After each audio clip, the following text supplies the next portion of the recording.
Hello guys, welcome back to my channel. आज की video में आपको ड्यू एसओएल के जो भी बच्चे हैं उनके लिए फाइनेंशियल मैनेजमेंट के बारे में समझाऊंगी। वन शॉट वीडियो है ये। इसमें मैं आपको फर्स्ट चैप्टर बताऊंगी, बाकी इसके पार्ट्स आ जाएंगे। ये बहुत ही शॉर्ट और प्रिसाइज वे में समझाया गया चैप्टर, जिससे आप एग्जाम्स में लिख के आ सकें। So let's see. देखिए, इसमें हमारे पास यूनिट नंबर 1 है financial management, unit number 2 is capital budgeting, unit number 3 is cost of capital Part 1, Cost of Capital Part 2. It contains chapter number 3, Capital Structure Theories, lesson number 4, Capital Structure Planning and Designing, lesson number 5, Financing Decisions, EBIT, EPS Analysis, and then lesson number 6 is Financing Decisions, Leverage Analysis. Then the unit number 4 names dividend decisions and valuation of the firm. And then unit 5 is working capital management and finances, working capital estimation calculations, financing of working capital, management of cash, receivable management, inventory management, and that's all. So let's begin with chapter number 1. So यहाँ से आप short में देख सकते हैं, मैंने आपके chapter number 1 का नाम लिख रखा है और मैं आपको ये पढ़ाऊँगी फाइनेंशियल मैनेजमेंट। फाइनेंशियल मैनेजमेंट होता क्या है? It involves effectively managing an organization financial resources to achieve its goal and ensures its long-term health. Basically, financial management का मतलब होता है फाइनेंस को मैनेज करना, पैसे को मैनेज करना, उस वे में मैनेज करना जिससे हम अपना गोल को अचीव कर सके, लॉन्ग टर्म बेनिफिट को पा सके। इसके अंदर 4 चीज़ें इंक्लूडेड हैं। फाइनेंशियल प्लानिंग, यानी हम फाइनेंस को पहले प्लान करेंगे, उसके बाद हम इन्वेस्टमेंट डिसीजंस लेंगे कि हमें कैसे कैसे पैसा इन्वेस्ट करना है। Then number C is financing decision, फिर हम उसके बाद उसमें डिसीजंस लेंगे कि हमें आखिर डिसीजंस लेने क्या है। Then number 4 is dividend decision, उसके बाद जब हम उससे अर्न करेंगे तो हमें डिविडेंड्स किस फॉर्म में डिवाइड करना है। उसके बाद है scope of financial management. Financial planning का मतलब होता है जब हम अपने पैसे को प्लान करते हैं, यानी हमें पैसा कहाँ लगाना है, कितना लगाना है, कितने समय के लिए लगाना है, किस रूप में लगाना है, वो सब फाइनेंशियल प्लानिंग के लिए अंदर आता है। आप इसको बना के भी लिख सकते हैं, मैंने आपको समझा दिया है। इसके बाद होता है इन्वेस्टमेंट डिसीजन। इन्वेस्टमेंट डिसीजन यानी हम फाइनेंशियल प्लानिंग में हमने सोच लिया कि हमें पैसे को कैसे लगाएं कि हम अपना गोल अचीव कर लें। उसके बाद हम ये देखते हैं कि हम गोल अचीव करने के लिए कौन सी इन्वेस्टमेंट में लगाएं, तो वो होता है इन्वेस्टमेंट डिसीजन। उसके बाद होता है working capital management. Working capital management means अगर हम अपना पैसा अगर हम अपना पैसा लगा रहे हैं किसी भी बिजनेस में या किसी भी अनदर फॉर्म में, तो हम ये देखते हैं वर्किंग कैपिटल यानी हमारे पास यूज़ करने के लिए पैसा बचे, ये नहीं कि हम सारा पैसा ही इन्वेस्ट कर दें। Then number 4 is risk management. Risk management होता है अगर हम पैसा इस फॉर्म में लगाएं कि हमारा रिस्क कम और रिटर्न ज़्यादा हो। Then number 5 is dividend policy. Dividend policy क्या होती है? जैसे हमने कोई पैसा लगाया, उससे हमें रिटर्न्स प्रोवाइड करें, तो रिटर्न्स में हम किस किस फॉर्म में कितना % डिविडेंड दें, हमारे फ्यूचर गोल्स क्या, उस बेस पर डिसाइड करना। देन आती है modern approach, share holders wealth maximisation approach.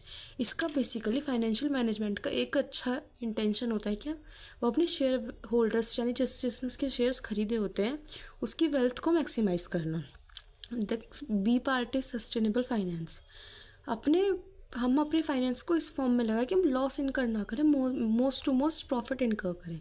C parts incorporation of environmental, अपने एनवायरनमेंट को हम इनकॉर्पोरेट करें, उसको वेल मैनेज्ड करें।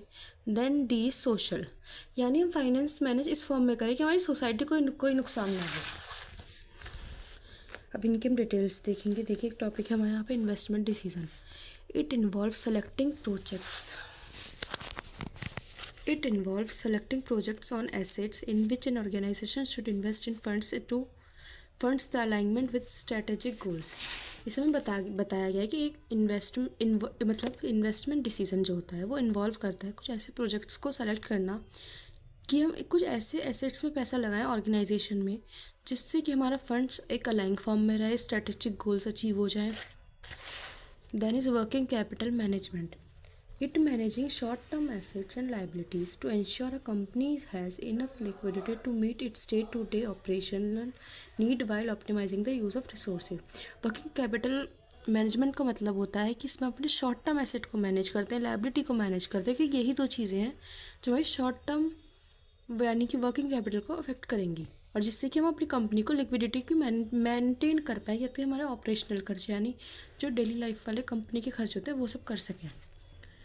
The next is financing decision revolve around determining the mix of debt and equity financing to find the cooperation and growth, considering factors like cost, risk and capital structure।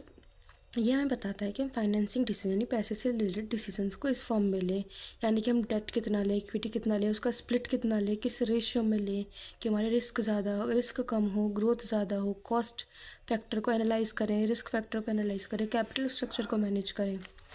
उसके बाद होता है dividend decision. This involve deciding how to distribute profit to share holder while balancing the need for reinvestment in the business and the desire to produce return to investment. मैंने आपको अभी ऊपर बताया था डिविडेंड डिसीजन वो होता है जो हमने प्रॉफिट अर्न करा हम उसको किस फॉर्म में डिस्ट्रीब्यूट करना चाहते हैं। अगर हमारे फर्म के आगे जाकर गोल्स बड़े हैं तो हम डिविडेंड कम लोगों में डिस्ट्रीब्यूट करेंगे ताकि हम पैसे को जोड़ पाए और उसे एक्सपेंशन में लगा पाए। अगर हमारे आगे कोई एज सच बड़े गोल्स नहीं है तो हम डिविडेंड ज़्यादा डिस्ट्रीब्यूट कर देंगे ताकि हमें कोई प्रॉब्लम ना हो और लोगों भी खुश हो जाएं। इससे बेसिकली इसका पर्पस ये होता है कि हमारी कंपनी का पर्पस क्या है, उससे हम अपने डिविडेंड डिसीजन को अफेक्ट कर पाते हैं। उसके बाद है objectives of financial management. Financial management के हमारे पास 5 ऑब्जेक्टिव्स हैं। Maximising share holders wealth, achieving sustainable growth, ensuring liquidity for short term, minimising the cost of capital, enhance the company's market value. ये सब मैंने आपको पीछे पढ़ा दिए हैं, बस इनका थोड़ा सा नाम डिफरेंट करके आगे दोबारा दिखाया गया है।